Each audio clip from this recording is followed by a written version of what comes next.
The world hangs on a thin thread, and that is the psyche of man.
Water. From ancient times, the symbol of the unconscious. The winds of time ruffle the face of the waters, but what sets the timeless deeps beneath into motion? As a child, Carl Gustav Jung already desired nothing more than to live by water. And for a lifetime he remained fascinated by the depths of the human soul and the riches which lie concealed in the unconscious. Jung believed that after the age of the fish, symbol for conflicts and lack of awareness, the new age of the conscious being would dawn, the age of Aquarius, the waterman, the symbol of the self. Jung knew both worlds, the conscious and unconscious, outer and inner, the visible and the invisible.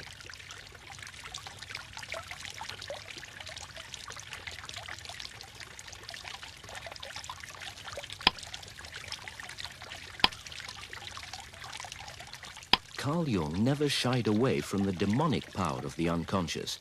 He has even been called master of the underworld. But he himself said that he merely attempted to open himself to what came to him from within, and that his life is a history of the self-realization of the unconscious self.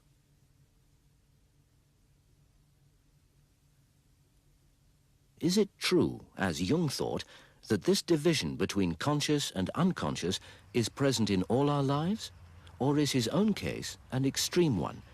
The Dutch-born American psychoanalyst and author Robert Bosnak gives this answer. I think that the answer to the question whether Jung has a split personality or not tells more about the one who answers the question than about Jung. If I say that Jung had a split personality, it means I don't like Jung. If I say Jung did not have a split personality, it means that I could like Jung. So the question itself doesn't say very much about Jung. So I'll give my answer. And my answer comes from appreciating Jung. I believe that Jung did not have a split personality, and I believe that we all have these personalities 1 and 2 and 3 and 4 and 5, for that matter.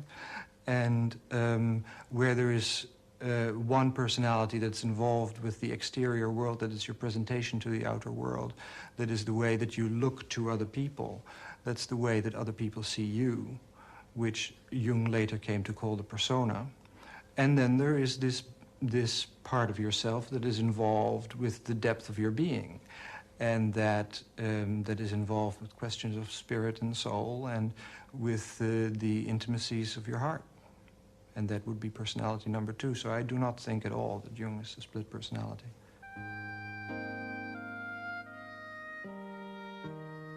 Jung's life revolved around the search for the center, the self, the essence which can allow the personality as a whole to blossom forth. The symbol for the totality of the person is the mandala, and Jung painted many of these during his life. They were, as he called this one, his window onto eternity. Drawing mandalas also aided him in re-establishing contact with himself during times of crisis. He thus breathed new life into an ancient symbol, a symbol which is not only meaningful for psychoanalysts, but also for scientists, such as the American physicist and astronomer Victor Mansfield. Primarily, as I understand, the mandala is usually a symbol of the self, of his unity of the opposites. And very often Jung would find, and I find this too in my own personal life, when the psyche is under enormous stress and you're being pulled apart by the opposites, the dream life might compensate with a powerful expression of some symbol of wholeness of the mandala. And that's oftentimes experienced as an enormous grace, is the only word I know how to use, because you don't feel like you're just at the mercy of all the gods ripping you in different parts, but that there's some guiding principle of wholeness in you, what Jung would call the self, which is in some ways in the background, attempting to bring a certain kind of wholeness, maybe redirect you into a whole different level. And in my own life, I've been actually, pulled in terms of the scientific world in certain directions, and my own psychological and developmental needs in other directions. And so when I write about psychology and physics, it's not merely an intellectual endeavor, but it's also an attempt at bringing a certain unity to my own life. So in some ways I'm working on my own mandala to try and unify the opposites in me. This avenue leads to the house in the Swiss village of Küsnacht, where Jung lived and worked for the greater part of his life, and where he died in 1961, shortly before his 86th birthday. Anyone wishing to enter the house must pass under the Latin inscription above the door. Called or not called, God will be present. Shortly after his death, the American psychoanalyst and writer June Singer came to pay her last respects to Carl Jung. She regards her experience after she entered the house where he lay in state as an initiation. I remember walking up the long walk to the imposing mansion at Küsnacht where he lived, and one of the members of the family greeted me and said, "Would you like to go upstairs?" And I said yes. And I thought I would be escorted, but no, I was allowed to go up all by myself. And I, in fear and trembling, walked up those steps and into the main hall, and there is a doorway, an open door, and the room was dark, and there were candles flickering there, and I walked and stood in the doorway, and there I saw Jung lying on the bed in a white nightgown, an old-fashioned white nightgown such as one might have expected of Dr. Faust himself, and the flickering light of the two tall candles on either side of the bed. And this imposing figure that I had heard talked about so many times was not there in that bed. It was a frail old man. But the power was in that room. I really felt that marvelous, that spirit still present. And I stood there for a while, and perhaps that's when I became initiated as a Jungian. And then it came down, and it was years before I could talk about that to anyone.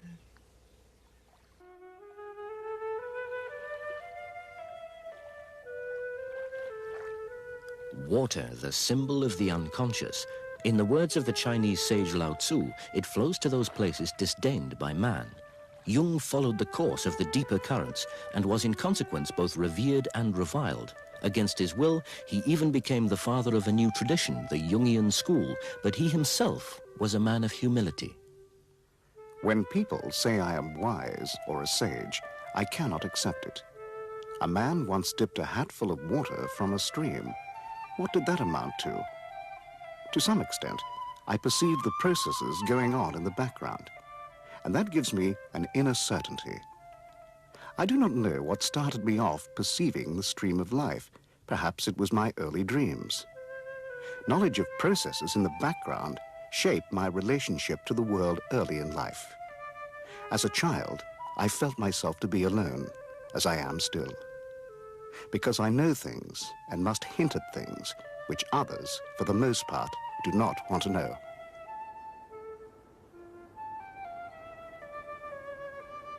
The first 4 years of Jung's life were spent in the little village of Laufen, close to the Schaffhausen waterfall. His father was the minister of a community which still more than 100 years later attends its church.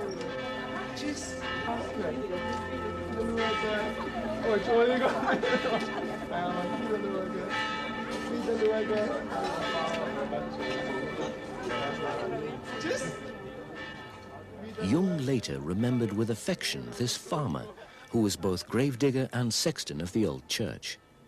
For his father, an irritable man, Jung felt more compassion than anything else. Did his father really believe in the divine mercy which he preached? Early on, the child took the part of his mother, a warm and gifted woman.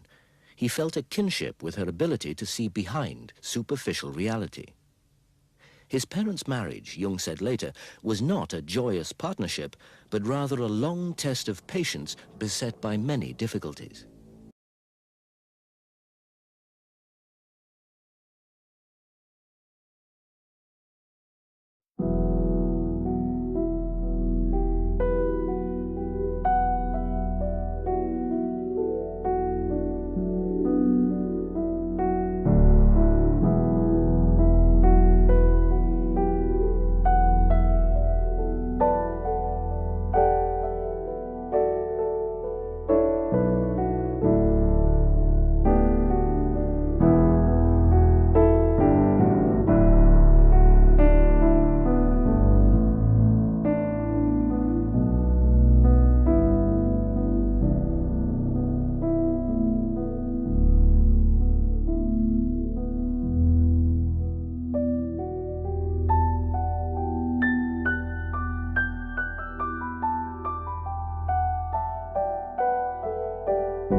unconscious in the form of a shocking dream which will continue to preoccupy him for the rest of his life.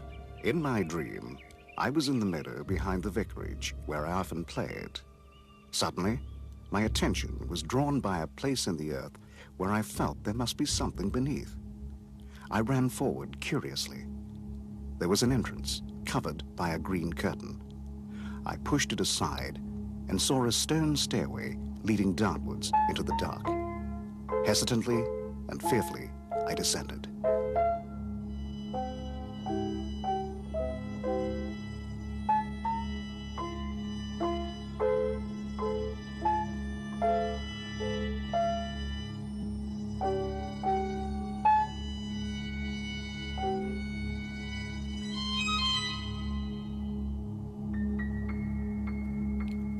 At the bottom, I saw before me in the dim light a rectangular chamber with an arched ceiling. The floor was laid with flagstones, and in the center, a red carpet ran from the entrance to a low dais, bathed in vague light.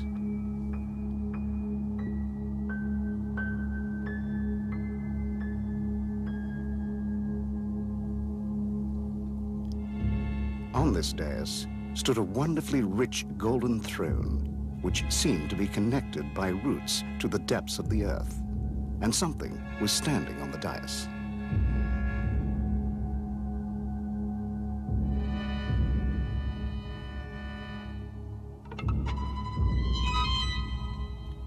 At first, I thought it was a tree trunk without leaves or branches, but the thing on the golden throne turned out to be an immense monstrosity towering high into the arches above the chamber.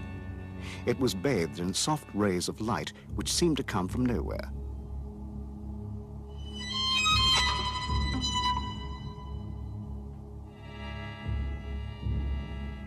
Then I saw something curious.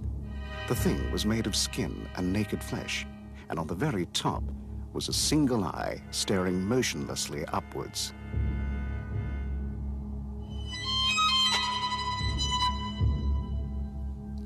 At that moment, I heard my mother's voice. She called out, "Yes, look well at him. That is the man-eater." I woke with a start, sweating and scared to death.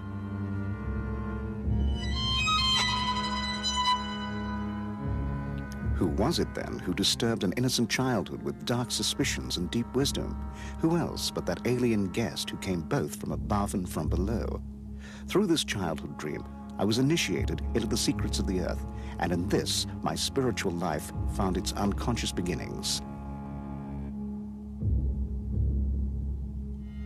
How is it possible for such a young child to dream about things which cannot rationally be explained away as old memories? Robert Bosnack. I believe that the imagination has a structure. The imagination is not without structure. The unconscious is not without structure.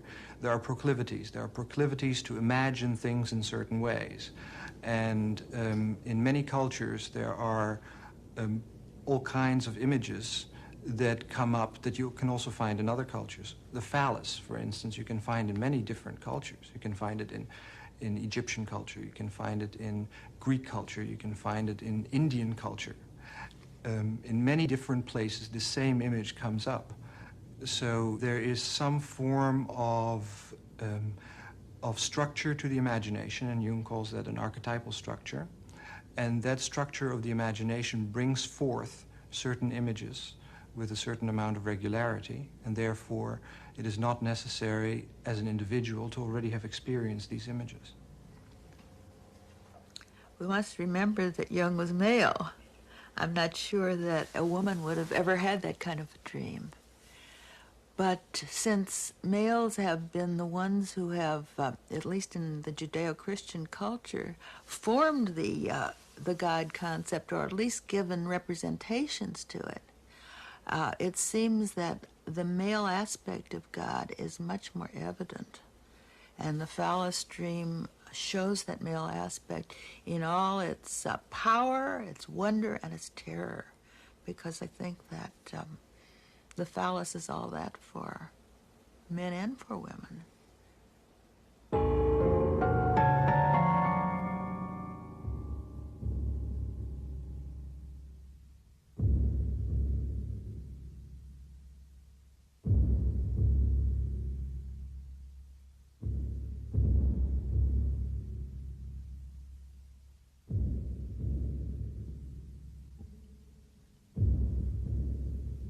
As it is with these great trees, thousands of years old, so it is also with the unconscious, according to Jung, the result of a very long process of growth. Its content stems from humankind's primal psychic experiences. These are present in all of us, just as beneath the surface of the earth, every phase of her development lies geologically recorded. Jung's depth psychology is the geology of the human soul.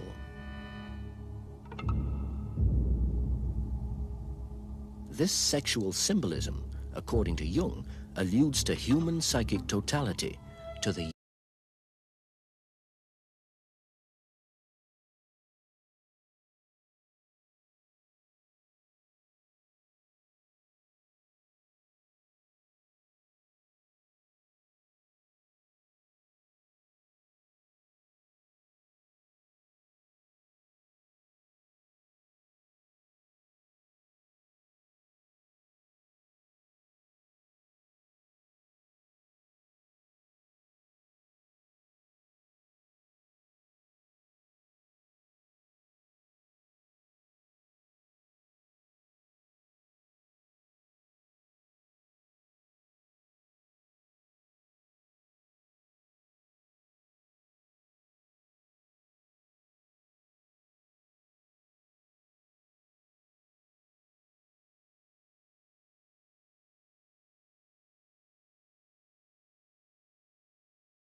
In spite of our pride in ruling over nature, we are still her victims, Jung writes. We have not even learnt how to rule our own nature. Carl Jung about this in 1957. The world hangs on a thin thread, and that is the psyche of man. We are the great danger. The psyche is the great danger. What if something goes wrong with the psyche? See? And so you see, it is demonstrated to us in our days what the power of the psyche is of man, how important it is to know something about it, but we know nothing about it. Nobody would give credit to the idea that the psychical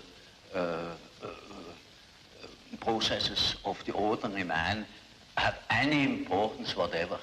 One thinks, oh, he has just what he has in his head, it is all from his surrounding, he's taught such a thing, believes such a thing.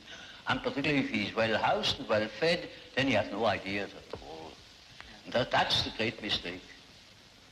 Because he is just that as which he is born, and he's not born as tabula rasa, but as a reality.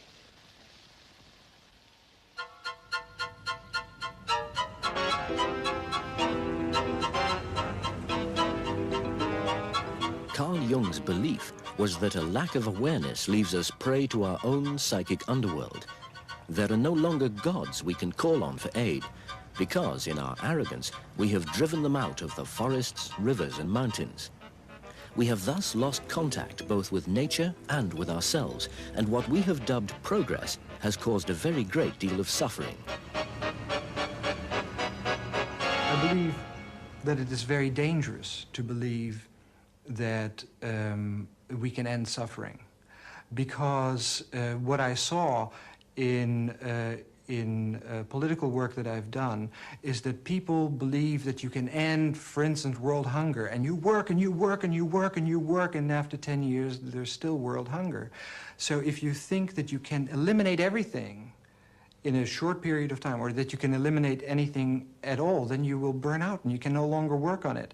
If there is a possibility to keep on working with this tragic knowledge that there is suffering in the world, and that you can work on the suffering and that you can lessen the suffering, but that you cannot entirely eliminate the suffering, then you can do it for your whole life, which I think is important. These gigantic problems that we're faced with, we will be faced with for the rest of our lives, and we have to be involved in them in the same way that we brush our teeth in the morning. We have to be involved with the world, not hoping to eliminate suffering from the world, maybe to ameliorate suffering, I would hope so, but knowing that the work has to be done anyway.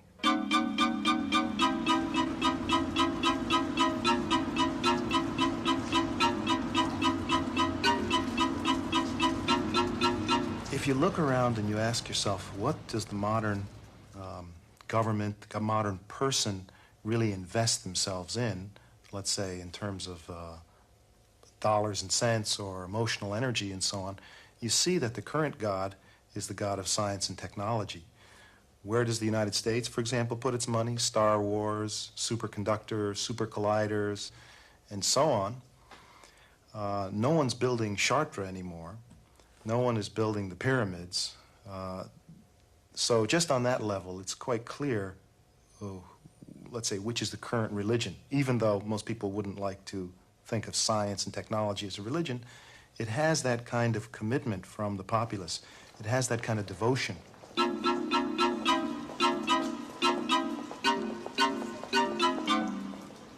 These total destructions, where we have the capacity to destroy everything in the world, must have a very profound influence on the world and therefore on ourselves. And so we have to find new images of the self. We have to find new ideas of the self. We have to look at art again and find images of self there. We have to recreate ourselves.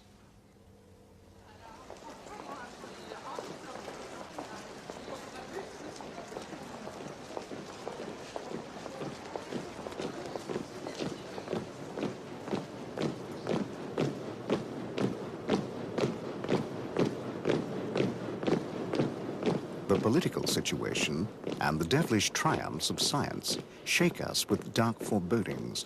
We stand empty-handed, bewildered, and perplexed, and cannot even get it into our heads that no myth will now come to our aid, although we have such urgent need of one. In our time, the collective ideal is still so essential as an intermediate stage on the road to becoming whole that many see it as the final goal. But what our world lacks is psychic and inspired cohesion. And no trades union, no interest group, no political party or state will ever be a substitute for this.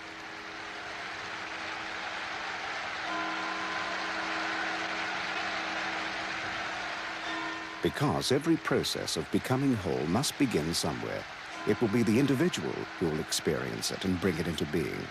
He or she is thus taking a risk, for the great herd knows no doubt, and the greater the mass, the greater the truth, but also, therefore, the greater the catastrophe.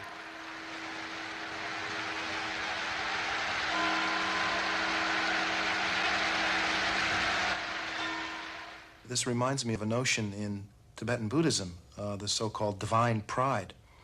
And that goes something like this. After many years of hard training, a monk will develop a certain level of concentration, his ability to hold his mind steadily on one thought or one image.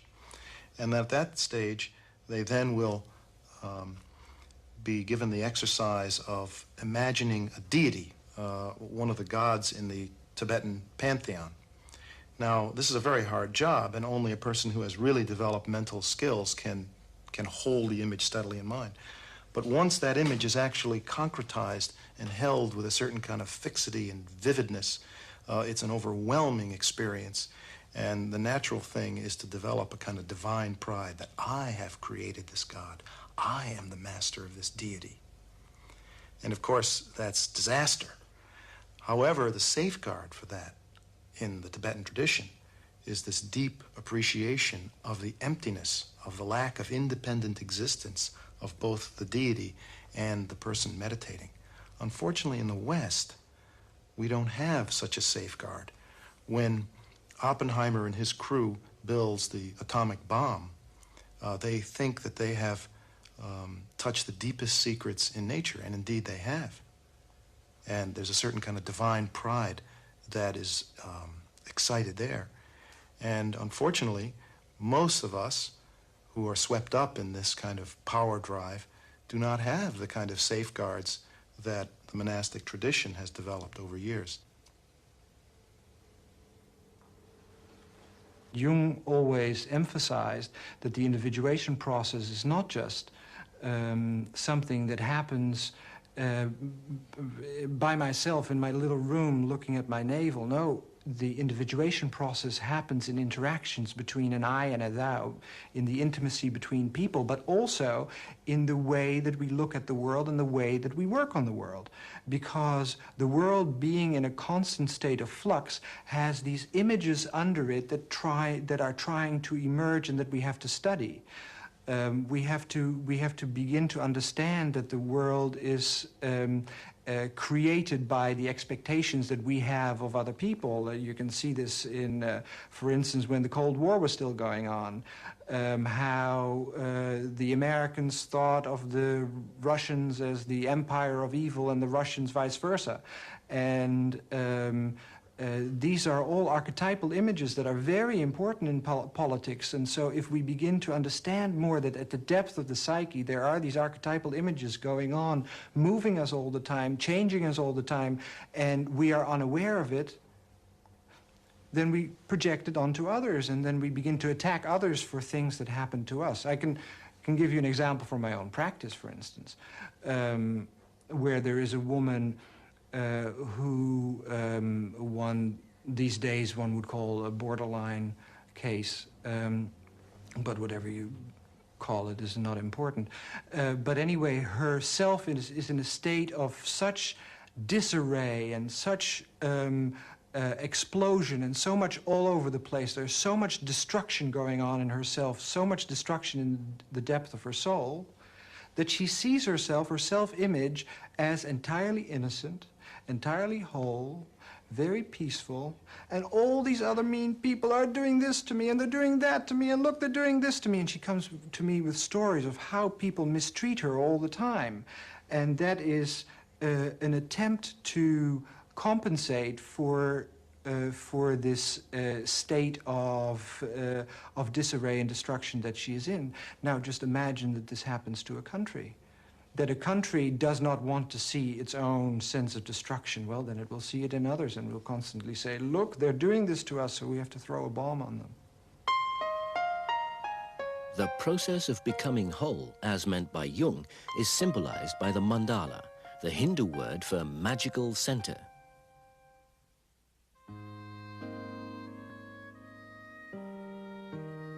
It is an archetypal image from the unconscious, and its existence can be traced far back through the centuries. Mandalas are, as this rose window in Basel Cathedral shows, representations of the divine self. They are found in the West as well as the East.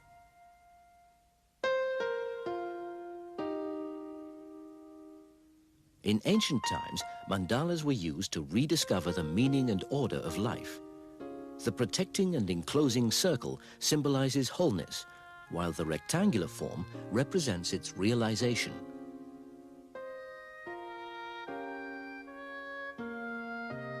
The motif of two interlocking triangles also frequently appears. In psychology, this mandala refers to the union of opposites, the great theme of Jung's life and work.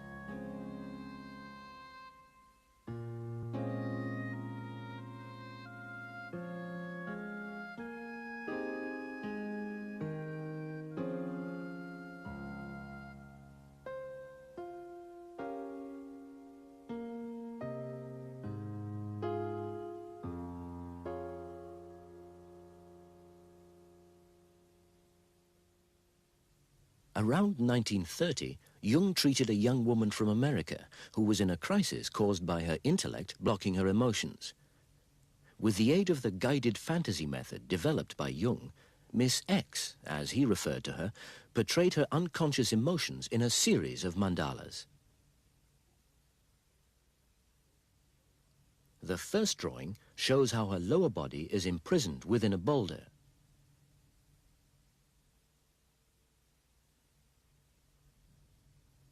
The environment?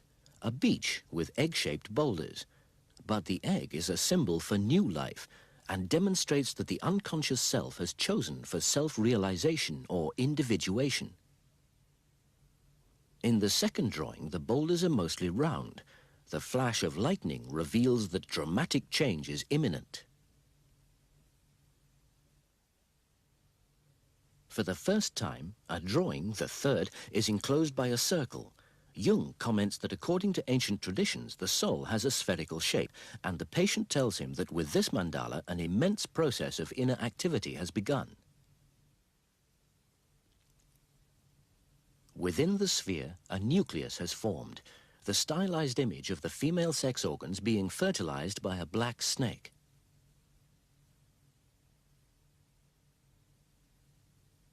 In the next drawing, the black snake has left the center. Clearly, the psyche has as yet not accepted the shadow side.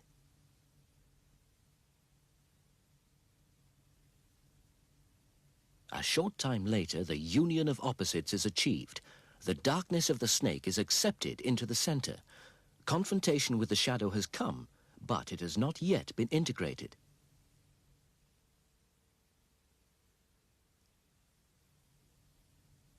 The next phase shows the integration with the shadow. High in the mandala float 3 white birds against a dark background, and beneath, a grey he-goat is drawn on a pale ground. White cannot be without black, nor the devil without the sacred.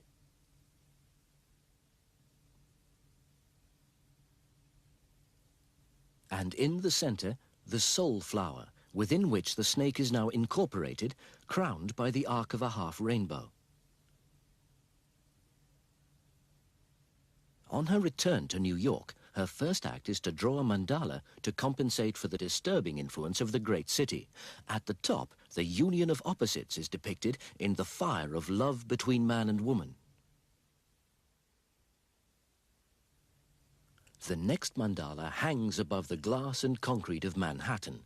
Blue snakes thrust into red flesh. Emotion and reason flow together.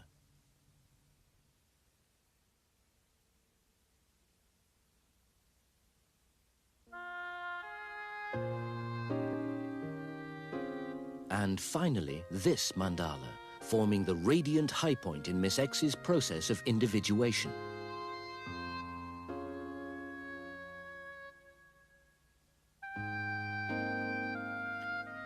Individuation embodies the answer to the great question of our time.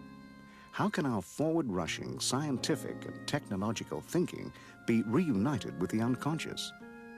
This problem cannot be solved collectively, for the mass does not change unless the individual changes.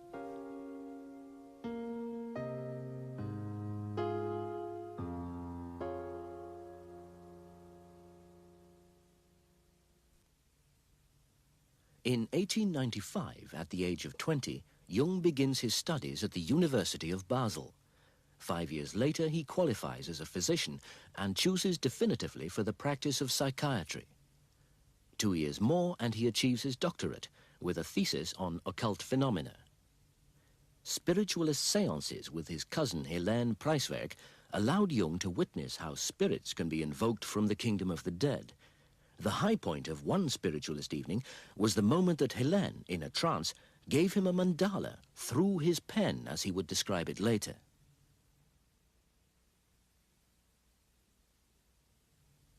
It was these of his experiments which led to the writing of Jung's doctoral thesis.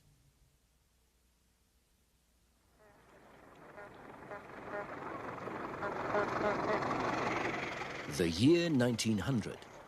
The capital cities of Europe buzz with the excitement of the birth of a new century. 1900 brings the death of the man who announced the death of God, Friedrich Nietzsche. It also brings Max Planck's quantum theory to break through the old mechanistic view of the world and to contribute to Jung's later concept of synchronicity.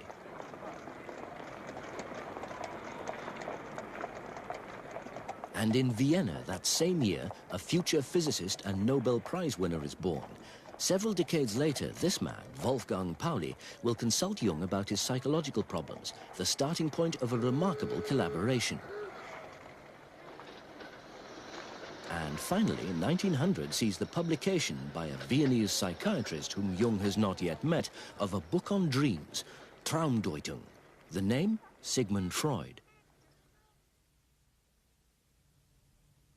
In those days, the psychologically disturbed was seen as suffering from an incurable brain disorder. The patient's psyche was not a subject for examination. Jung had other ideas about this. In the Buchholzli psychiatric clinic near Zurich, in the same year of 1900, Jung takes on his first position as a psychiatrist. He is 25 years old.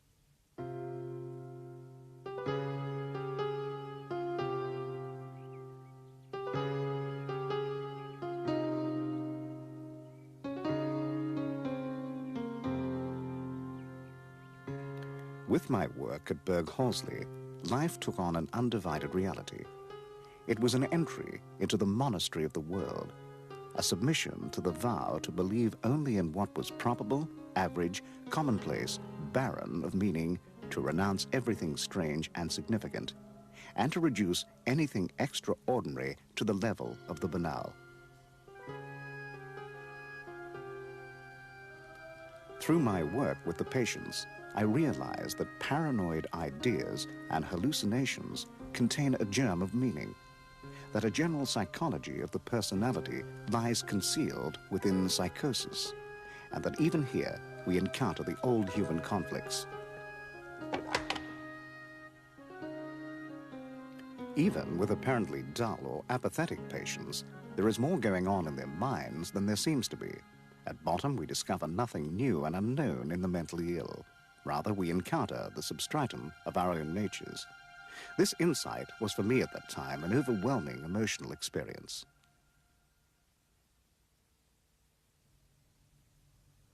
Jung suspected that all the spirits called up by his cousin Helene were in fact independent personalities within the medium herself, and at Buchholzli he tested these suspicions through the so-called association experiment. Electric pulses from the body set a mirror in motion which makes visible the hidden emotions of the subject through his or her associations with a stimulus word. Jung's research did indeed demonstrate the existence of the unconscious. As everyone knows, the unconscious can show itself, sometimes painfully through mistakes or slips of the tongue. But the concept that independent psychic complexes were at work in this was diametrically opposed to the idea that the unconscious consisted of repressed traumatic experiences, as Freud thought.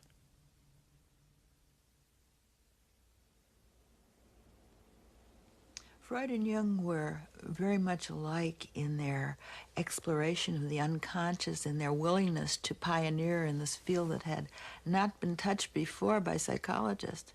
But the difference was in the way that they viewed the unconscious and the ego's relation to it. When we say ego, Freud and Jung didn't use that word, they used the word I. So they were concerned, both of them, in how I, the person that I myself think of as who I am, relates to this mysterious part of me that isn't conscious, that isn't part of my thought. For Freud, this part came from consciousness, by and large. It was a repository of all the repressions, of the things that my parents told me that I didn't want to hear, the things that I was afraid to voice, the fears that I had that I wouldn't admit even to myself. All those dark, inexpressible aspects of my life were relegated to the unconscious. They're either forgotten, not noticed, or repressed, that is, unconsciously forgotten. Jung didn't have any disagreement with that. It was all there. But Jung, unlike Freud, saw the unconscious as already a teeming mass, like the soil, full of organisms. The unconscious for Jung was the vessel that held the residue not only of the individual human psyche, but of the psyche of humankind. During this period of adventurous exploration of the unconscious, Jung enters into two relationships which are to be of the greatest importance to him.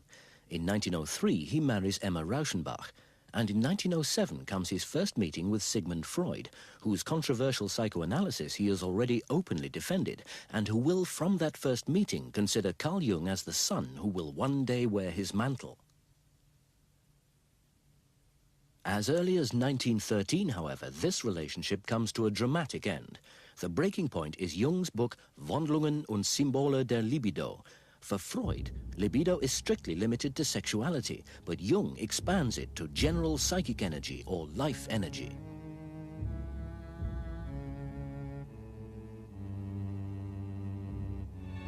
I can still recall vividly how Freud said to me, "My dear Jung, promise me never to abandon the sexual theory.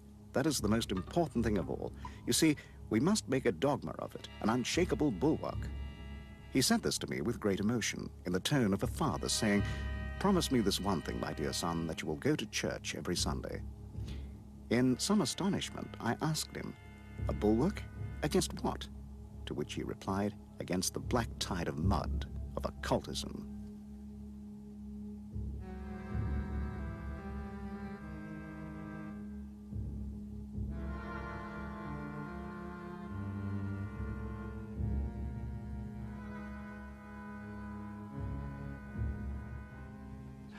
I think that you can best see the phallus in the first place as a sexual symbol, the male sexual symbol.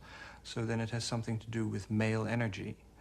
And sexual energy, so energy that comes out of the body up and presses itself out, is independent. I mean, you get erections without doing anything for it, without having any control over it, which is often the pleasure and the awful thing about erections. And so it presses itself up in the case of Jung, and all this sexual, natural, instinctual energy is pushed up.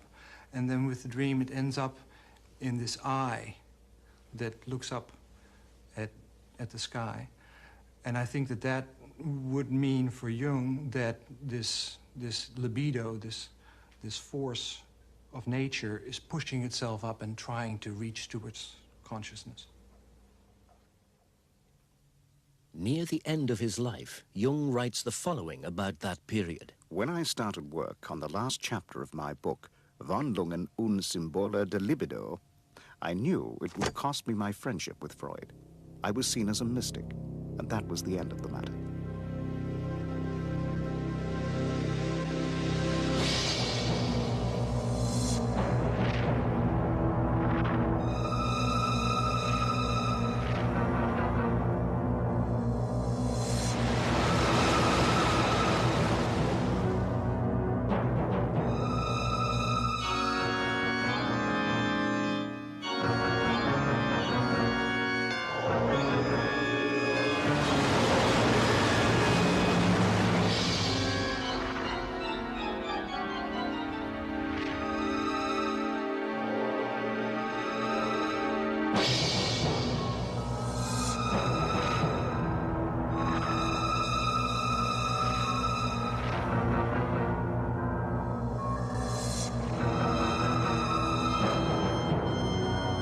Unserem Gott, der allein schärft.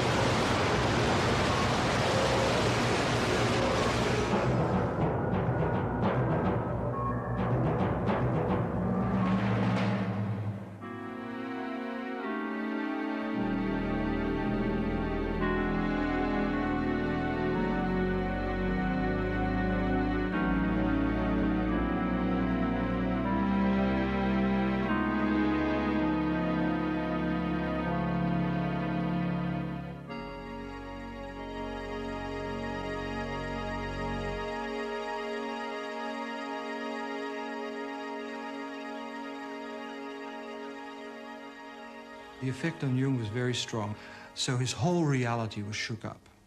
And he had to find his own myth. And he could no longer just take over Freud's mythology. He had to go and find his own mythology, his own way of interpreting the world. So, since he didn't have anything to go by, he decided to trust the images that would come up and begin some form of interaction with those images. And he did that by sitting on the beach and playing. For Carl Jung, a close relationship with water now became a necessity of life. He was to give concrete form to his own individuation process by building this house in Bollingen beside Lake Zurich. He he painted the interior walls with figures from his dreams and fantasies, such as this Philemon, whose mate, the blind Salome, does not yet appear. It was only later that Jung was to realize the importance of the female principle, the anima, in the man. For Jung, it was a great discovery because in his society, the qualities that we associate with the feminine were not acceptable for a man to have. And so they took on a very numinous quality, very unconscious, very powerful quality, because whenever we repress or deny something within ourselves, it gains this tremendous power, like monsters in the closet that children have, you know. The more they try not to see them, the larger they get. And so with Jung's concept of the feminine. Around this time, married already for some years to Emma Rauschenbach, Jung began a relationship with a young woman who would influence him greatly, Toni Wolff. She it was who made him aware for the first time of his feminine side, the anima.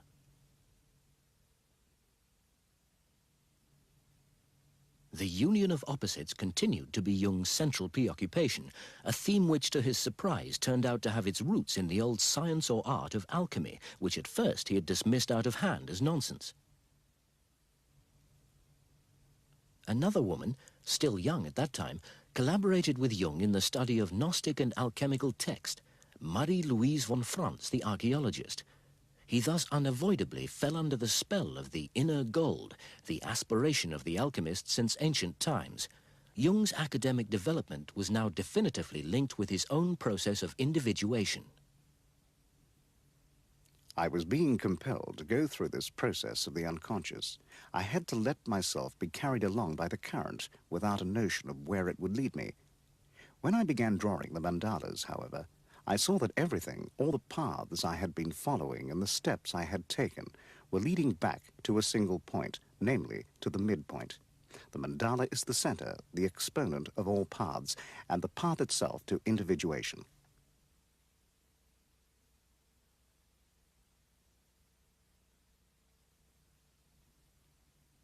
I knew that in finding the mandala as an expression of the self I had attained, for me, the ultimate. You do not attain the light by imagining light, but through awareness of darkness. This is distasteful and therefore unpopular.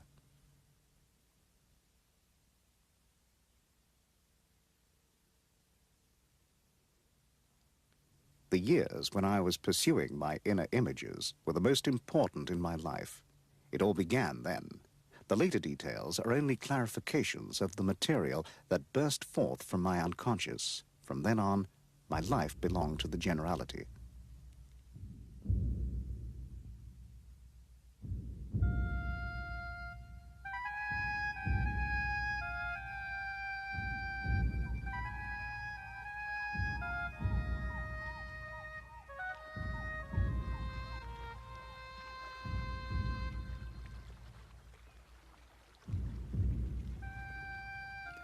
Philemon and other figures of my fantasies brought home to me the crucial insight that there are things in the psyche which I do not generate, but which generate themselves and have their own life.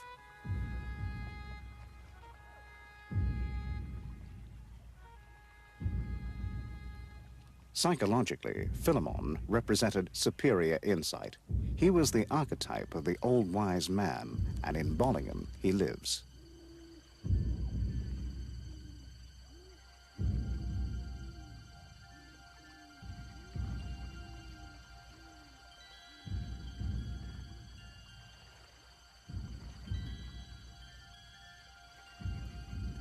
From the beginning, I had conceived my voluntary confrontation with the unconscious as a scientific experiment which I myself was conducting. Now, I might equally well say that the experiment was being conducted on me.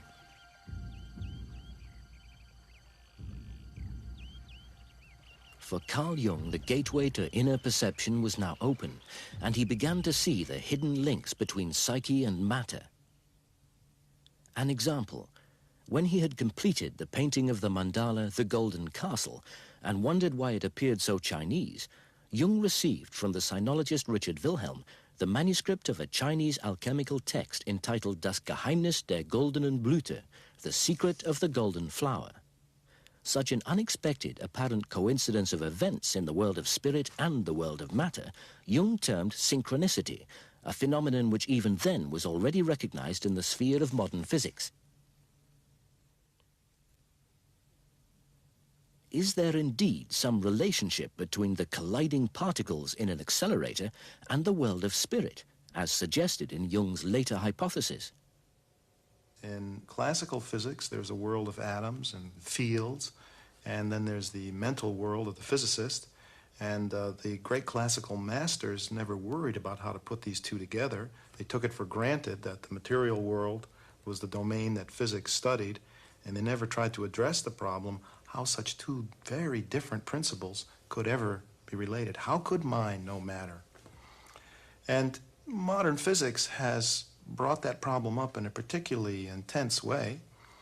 And it's not to say that they have solved the problem, but they certainly have to continuously circle back to the importance of trying to understand how it is that matter is known by, let's say, the scientist.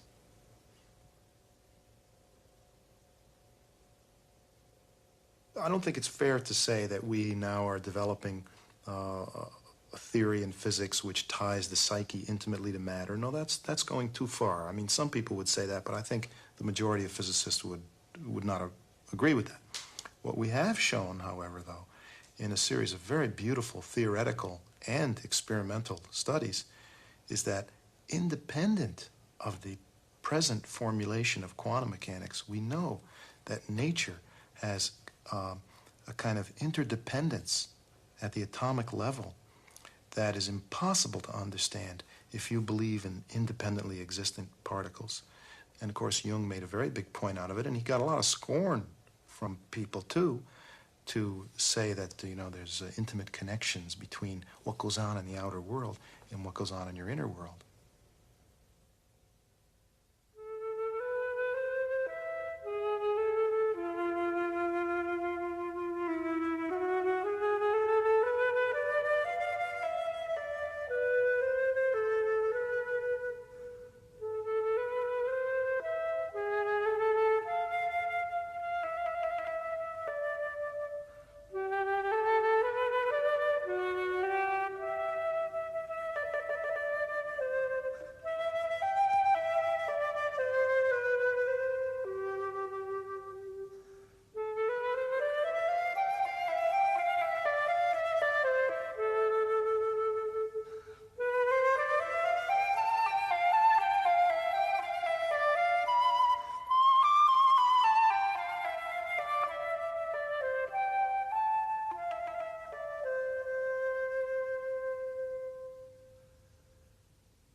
Even if 30 spokes are brought together in the hub, in what is not there lies the usefulness of things.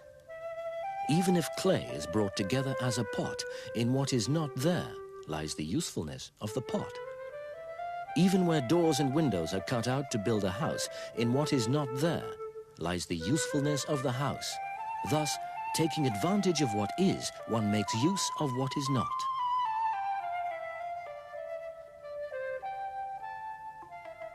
In words such as these, from the Chinese sage Lao Tzu, Carl Jung recognized himself.